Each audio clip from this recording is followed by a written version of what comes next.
Hi అందరికి నమస్తే. నా పేరు దిలీప్ కుమార్. ఈరోజు నేను చెప్పబోతున్నటువంటి టాపిక్ వచ్చేసి బ్లడ్ ఎలా జనరేట్ అవుతుందో చెప్పబోతున్నాను. మన బోన్స్లో బోన్ మ్యారో ఉంటుంది. ఆ మెత్తటి టిష్యూ నుంచి బ్లడ్ సెల్స్ అనేవి white blood cell, red blood cell, platelets ఇవన్నీ ప్రొడ్యూస్ అవుతాయండి. ప్రొడ్యూస్ అయ్యి మన బ్లడ్లోకి వచ్చి జాయిన్ అవుతూ ఉంటాయి. అక్కడ ఆర్బీసీ సెల్స్ వచ్చేసి 120 రోజులు బతుకుతాయి. వైట్ బ్లడ్ సెల్స్ వచ్చేసి అవర్స్ నుంచి వీక్స్లో బతుకుతాయి. అలాగే ప్లేట్లెట్స్ వచ్చేసి 7 నుంచి 10 రోజుల వరకు బతుకుతాయి.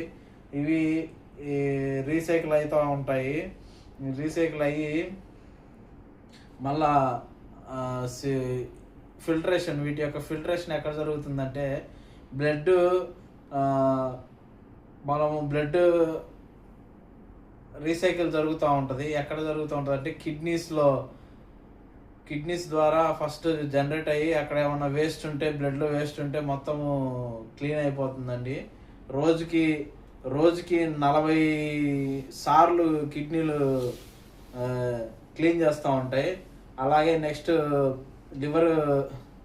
లివర్కి కూడా క్లీన్ అవుతూ ఉంటుంది.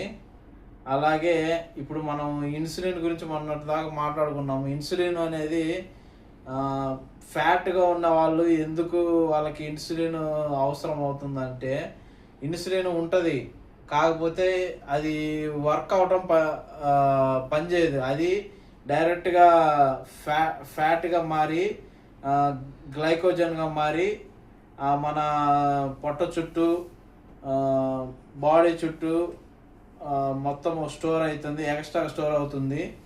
అందుకని దాని యొక్క ఇన్సులిన్ యొక్క మెయిన్ ఫంక్షనింగ్ వచ్చేసి ఫ్యాట్ని కాదు, గ్లూకోజన్ని బ్రేక్ చేయటమే. అలాగే ఈ లివర్కి ఎక్కువ అవ్వటం వల్ల అదంతా వచ్చేసి మన పొట్ట చుట్టూ అంతా పేరుకొని పోతుంటుంది. అందుకే ఫ్యాట్స్ అలా అవుతాయి. యాపిల్, గ్రేప్ ఫ్రూట్స్ ఈ రెండు మన బ్లడ్కి పట్టడానికి ఉపయోగపడతాయి.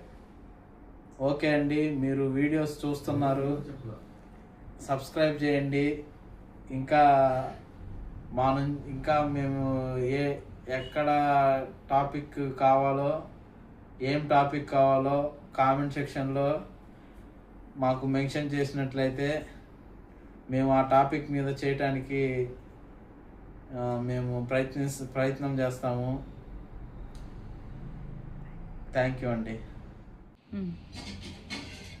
ఇదిగోండి, ఇక్కడ చూడండి బ్లడ్ ఇన్సైడ్ ఎలా తయారవుతుందో, ఎక్కడ బోన్ మ్యారోలో తయారవుతుంది.